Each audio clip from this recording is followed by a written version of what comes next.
when I was commissioned to make the JFK film for Channel 4, back in the late 80s, I got commissioned.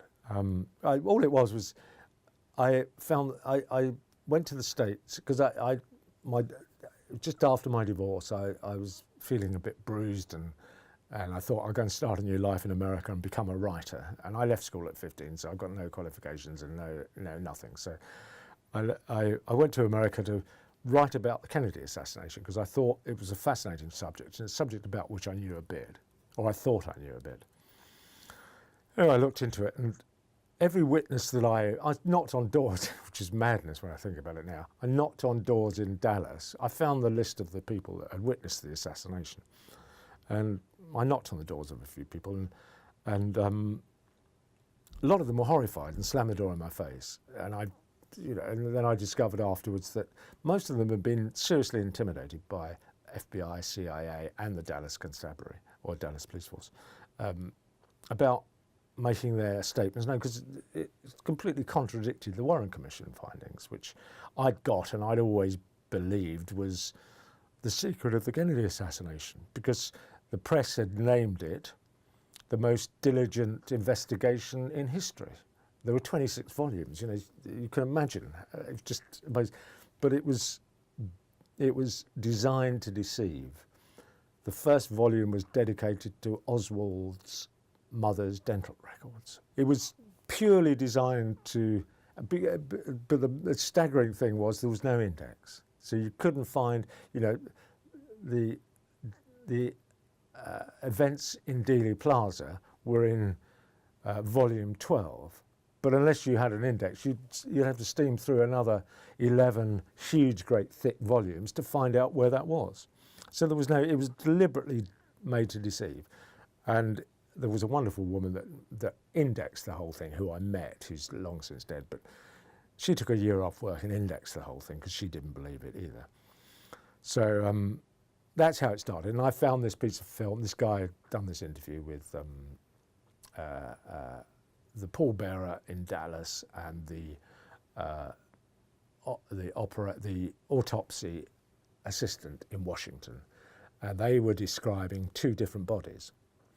And that interview had been done purely by somebody personally who just wasn't satisfied with it. And he tracked down these autopsy people and did this interview. And when I was he was living in Los Angeles, and I met him in a bagel bar behind the university there,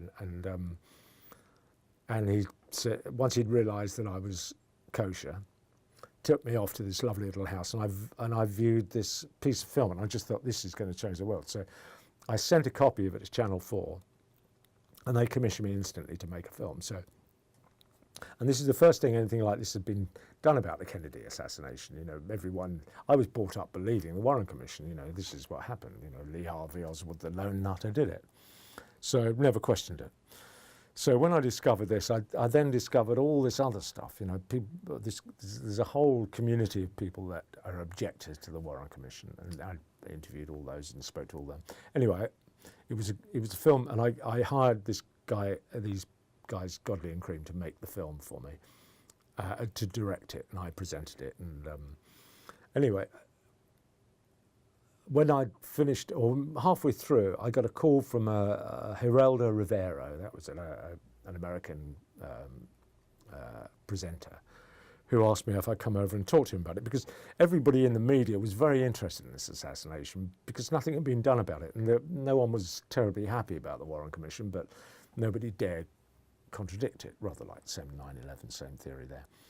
So I went over to meet this guy, Geraldo Rivero, and he wanted to do a live program about it, and it wasn't quite right. Unfortunately, I said, no, look, I'm not in a position to do this. He wanted to do it, a lot of money that we were talking about, but I thought I'd rather maintain my integrity, and because I was in this for the long term, I wanted to make sure it was done properly.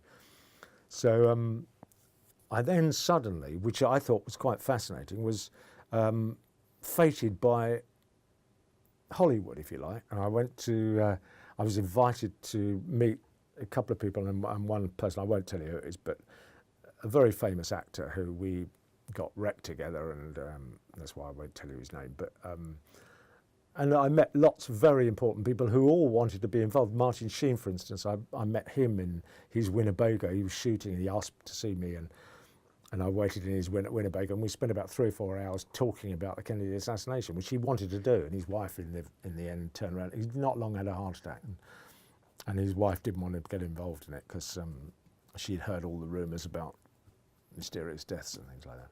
But it was a fascinating thing. And then Oliver Stone bought my research and said some very nice things about it. And he was interviewed on Italian television, Rai Due, and he called my program his inspiration for the JFK film, which I thought was a lovely thing. But it's the story itself is really fascinating. And it was the naivety of my naivety, leaving school at 15, thinking the whole world is as nice and sweet as my mum had taught me that it was, and growing up in rural Essex as a kid. And the world suddenly changed when I realised that the world is full of naughty people, nasty people. So we'd like to make a programme about my discovery process. The film itself's out there. It's called The Day the Dream Died.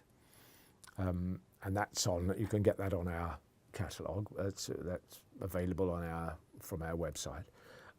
But the discovery process is a fascinating subject. How bumbling around I managed to discover all this stuff. Totally. I mean, I had no idea that way, because I wanted just to write a straightforward book about what happened, not get involved in the controversial aspect of it. But that particular assassination and those experiences opened me up for all the other stuff that I've done. And the one that followed that program was the Robert Kennedy assassination, which I did for Channel 4 as well. And now that is a fascinating assassination. But again, it's available on our website if anyone wants it, which is a very interesting subject. But I just, the discovery process is what I thought we ought to, it'd make an interesting program, and it would, particularly for anybody who's interested in this thing. And it wasn't, the nice thing about it is it wasn't deliberate. 90% of it was accidental. I just happened to be in the right place at the right time.